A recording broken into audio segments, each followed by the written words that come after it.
Welcome to Spiritual Psychic with Sarah Wiseman, where you'll learn how to unlock the secrets of spiritual intuition and your own psychic gifts.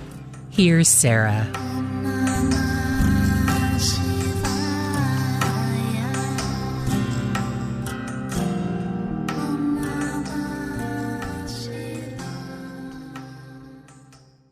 Hey everybody, I'm Sarah Wiseman. Today our discussion is, do you know your true self? You cannot become not one. Now, you can turn away from your true essence, and many of you do. There are so many distractions in the human life that may cause you to turn away. This is why we bring your attention again and again to your true essence, your true identity, your true light. Many of you now are in the suffering of addiction, distraction, shame, fear, pain, anger. And yet, even with all this in your outer being, your inner being remains the same. Pure light, pure one, pure God. You cannot become not one. You know, last time we spoke about this idea, like you can't straddle the fence with the divine. Like you can either have your understanding of oneness, your acceptance of that, or you can go on society's path of I want the big house and the big bank account. You can't ask for both. Those cancel each other out. And again, it's not that some people who really understand oneness and really practice from this place might end up being wealthy because for some reason their soul path requires that. I don't know why, but you can't just go in there loading the universe up with orders for financial or success or fame or whatever. So just like it's just not going to work. You got to choose. So this idea, do you know your true self? And I like this part. Many of you now are in the suffering of addiction, distraction, shame, fear, pain, and anger. And I would like to say that many people who are in suffering because of their enormous sensitivity to everything, to oneness. They are so aware of themselves as being part of everything that they may be overly empathic to the situations around them or the situations that they come across in modern culture may be so difficult or so overwhelming, like they just can't deal with it. And so when you're with people who are suffering a huge amount or who are doing all different types of addictions or distractions, or who are living from a place of fear or anger a lot, there can be this tendency to think, oh, they're just not, if they were further along, they wouldn't be an addict. That's not true. But especially with addiction, the sensitivity level may have needed such relief that was not available in the worldly world. And so the substance was used instead. Or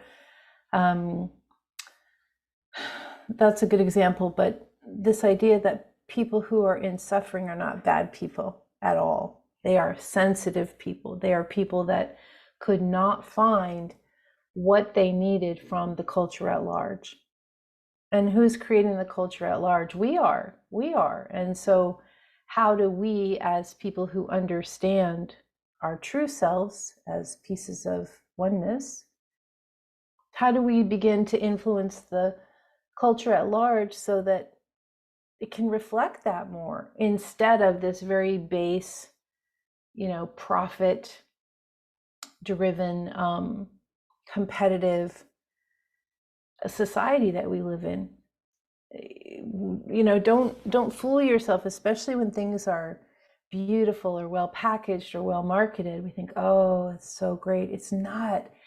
Anytime this profoundly sophisticated marketing comes in, it's it's like gambling. It's designed to just hit all your bells and whistles. And take another look there, and really look at what the culture really is.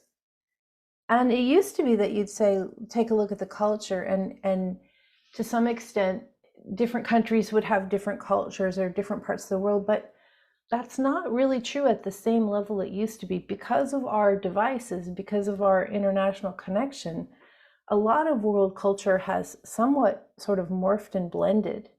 Not all the parts of the world, but a lot of parts of the world are so homogenized in their belief system, or their attachment to, like, say, celebrity worship or money worship or fashion and appearance worship, or political worship, teams worship, all the cults and group thoughts that are going on. There's so much information that's been exchanged. We're all working from the same place. Again, not in all parts of the world, but the parts that are fully connected, there's this sort of homogenizing going on. It's not good, because the larger percentage is not aware, the smaller percentage is aware, but how do we get the smaller percentage to have influence over the dominant culture? And maybe we don't. There used to be that idea of the tipping point, that if a certain percentage of people became aware, then the world would start to shift. Gosh, I don't know. I just know that if you're aware, if you're conscious, if you're awake, you just don't hide that, spread that, live from that place. That's all we can do. That term of being a light worker, if you like that term, just spread your understanding to whoever seems to understand it. If you get a blank stare, don't talk to that person. If you get some clue of recognition, be in awareness with other people who are aware. But don't hide it, and don't pretend that because the culture says it's incorrect, or because the culture sort of mocks it or says it's not important, that it isn't important, because it is. The final statement would be, in decades or centuries past, there were all of these secret societies, and people who had beliefs like this would be persecuted and would be hunted down and would be put away, because we were seen as heretics, whatever. We have this very interesting time period right now in most places of the world, not all, where we don't have to hide. Myself, centuries ago, could never have spoken like this, especially not as a woman, or even as a man. We have this time frame that is different, where we are actually safe to express what we want. And this may or may not be how things are in the future, I don't know. But in this time frame where we can do this work and spread these ideas, we should take advantage of this possibility in terms of lifting up collective consciousness. That is how the future is formed in a positive way, is if we become collectively aware. So, do you know your true self? Yes, you do. You're one of one. This is true for everyone. Thank you for listening, and seeing you next time.